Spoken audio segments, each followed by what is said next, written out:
सातारा जिल्ह्याचे लक्ष लागून राहिलेल्या कोरेगाव येथील ऐतिहासिक भैरवनाथ यात्रेनिमित्त आयोजित 82व्या हिंद केसरी बैलगाडा स्पर्धेत मेहरबान आणि शंभू या बैलजोडीने प्रथम क्रमांक पटकावून मैदानाचा मान राखला। कडाक्याच्या उन्हात पार पडलेल्या या स्पर्धेत बैलांना आणि शौकीनांना दिलासा देण्यासाठी ड्रोनद्वारे गुलाबाच्या पाण्याची फवारणी करण्यात आली। आयोजकांचा हा हायटेक प्रयोग यावर्षी स्पर्धेचे मुख्य आकर्षण ठरला। यावर्षी सातारा जिल्ह्यासह पश्चिम महाराष्ट्रातून शेकडो स्पर्धकांनी सहभाग नोंदवला होता। ही शर्यत पाहण्यासाठी हजारोंच्या संख्येने बैलगाडा शौकीन मैदानावर दाखल झाले।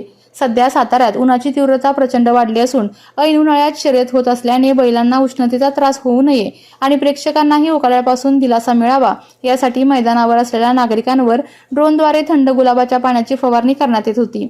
आकाशातून येणाऱ्या या फवारणीमुळे मैदानावर अशा प्रकारचा हा एक अभिनव प्रयोग ठरला आहे।